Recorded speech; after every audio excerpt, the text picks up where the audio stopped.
तो हम लोग करते हैं। आई होप आप लोग मस्त होंगे। देखिए आज हम बात करने वाले हैं मैथमेटिक्स, ठीक है। मैथमेटिक्स की क्लास क्या होने वाली है, आज हम बात करेंगे विलोपन की, ठीक है। विलोपन जीरो को आज तो मैं आपको बहुत ही अच्छे से बताऊंगा। एंड इससे पहले मैंने आपको पहले दिखा मुझे बता दिया, इसको जाकर बात करेंगे डिस्क्रिप्शन में लिंक है, ठीक है, वहां से आपको देख लेना, ठीक है। उसे जाकर समझ लेना क्योंकि वो भी बहुत ही इंपॉर्टेंट हो जाता है, ठीक है। ये चीज करने का, ठीक है। इस मेथड पर हम बात करना है विलोपन विधि पर, इसके बाद हम वाजिब खंड विधि को बताएंगे, ठीक है। देखिए टॉपिक लेके चल रहे हैं एंड ये टॉपिक खत्म करना, ठीक है। तो देखिए हम विलोपन विधि पर बात करेंगे। विलोपन विधि हमने यहाँ पर विलोपन विधि करेंगे। एक क्वेश्चन हमें लेना पड़ेगा, क्वेश्चन ले लेता हूँ, ठीक है। क्वेश्चन लेता हूँ, ठीक है। ठीक है, क्वेश्चन ले लेता हूँ, ठीक है। क्वेश्चन आ क्या होगा, ठीक है। ठीक है, ठीक है। देखिए आपको 3.4 में आपको मिल जाएगा, ओके। 3.4 में आपको मिल जाएगा, क्वेश्चन आप देखना मार्क्स लगाकर 3x + 4y + 4y = 10। और क्या है दूसरी समीकरण, क्या है हमारी दूसरी समीकरण हमारी 3x 2y। अब हम क्या करेंगे, ओके। हमने समीकरण 1 और 2 मान लिया ऑलरेडी, ठीक है। अब हम डिसाइड करेंगे कि जैसे कि यहाँ पर अगर मैं इसे 2 से गुणा कर सकता, मैं ऐसी संख्या से गुणा करूँगी जो कि इसमें भी वहाँ यही अच्छा है, जैसे कि 4 है, इसमें ऐसी संख्या से गुणा करूँ कि y का मान 4 हो जाए, यानी कि y से 7 जो है वो 4 बन जाए, ठीक है। 2 जो है ये 4 बन जाए। तो हम क्या करेंगे, 2 से गुणा करेंगे तो 4 बन जाएंगे। चलो कर लीजिए, देखिए समीकरण 2 में 2 से गुणा करेंगे, समीकरण 2 में 2 से गुणा करेंगे, समीकरण 2 में 2 ओके। समीकरण 2 में 2 से गुणा करेंगे। अब देखिए समीकरण 2 है, फिर 2 से गुणा करेंगे, क्या आता है 2 से गुणा करेंगे, ठीक है। हमें दोनों पक्ष से गुणा करना है क्योंकि इसमें कोई प्रॉब्लम नहीं है, दोनों पक्ष से गुणा कर दिए, इस पर कोई दिक्कत नहीं पड़ता, कोई प्रॉब्लम नहीं लेना चाहता है, ओके। तो ये तो भाई ओके, कौन सा लेकर आना है अंदर करेंगे ऊपर करेंगे। अब देखिए वो क्या हो जाएगा, गुना 4x - गुना 4y हो जाएगा 4y, ठीक है। 4y हो गया, 4 आ जाएगा। समीकरण 3 मान लो, ठीक है। इसी तरह आपको मान लेना है, ठीक है। इसी तरह आपको मानना है, ओके।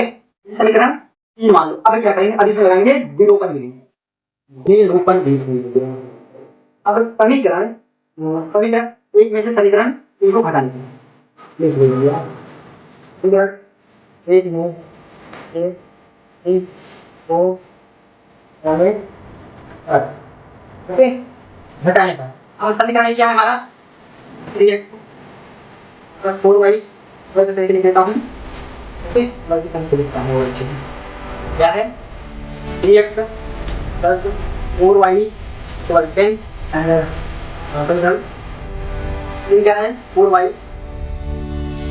= 4x, राइट, क्या है 4x एंड -4y, 4y = 4।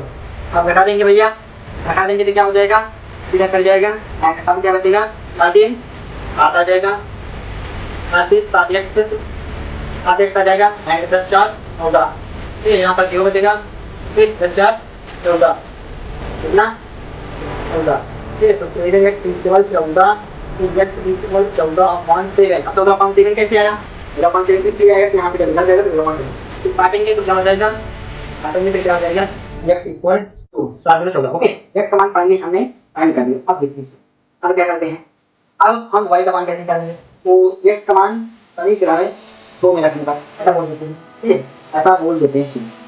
तो हम कहाँ करेंगे, कहाँ करेंगे, कहाँ करेंगे, यहाँ कर देंगे, ठीक है, यहाँ करते हैं। तो यहाँ पर थोड़ा देखना मैं करूँगा, ओके। यहाँ पर देखता हूँ, देखिए x का मान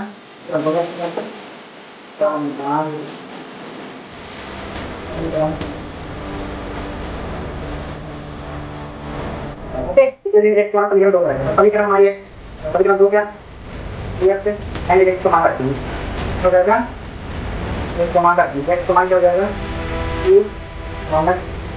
2y = आप हम फाइनली इसे ले लेते हैं, मैंने एक समीकरण 3 है, ओके। मैं फाइनली समीकरण नहीं है, ठीक है चलिए ये ठीक है, ये गुना 4 हो जाएगा and 2y = 2, okay equal to हो जाएगा। अब इधर जाएगा माइनस है तो प्लस है माइनस हो जाएगा, तो -2y = 2 - 4 इधर जाएगा तो -2, ओके। -2 हो जाएगा क्योंकि बड़ी संख्या माइनस में है तो माइनस में हो जाएगा, राइट। अब देखिए माइनस में है इधर, ये माइनस में आ जाएगा, कहाँ पर वहाँ पर, ओके। थोड़ा इतना है, इतना भी आया, अभी फल नहीं होगा।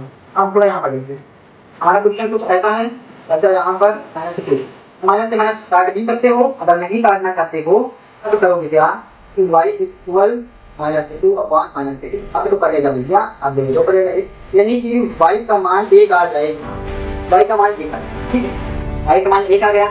अब क्या करेंगे, अब हम करने वाले हैं प्रूव, हमारा क्वेश्चन सही है कि गलत, इसको प्रूव करने के लिए y का मान x का मान समीकरण या कहीं बदल रखते हैं, तो मैं समीकरण लिख देता हूँ, x का मान यानी x की जगह पर रख दीजिए, x की जगह पर रख दीजिए, x की जगह पर रखा देंगे तो ये बिंदु हो जाएगा, क्योंकि x का मान 2 आ जाएगा, अगर समझदार की जगह पर एक रख देंगे, y की जगह पर रख देंगे प्लस 4 × 1 क्योंकि बराबर आना, ये बराबर में आना।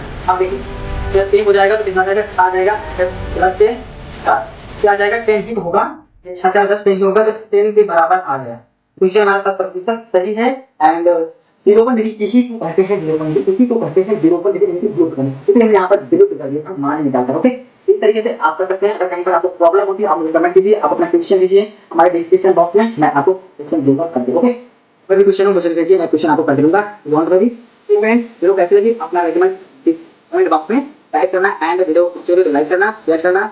मिलते हैं नेक्स्ट वीडियो में, बाय बाय, टेक केयर, जय हिंद, जय भारत।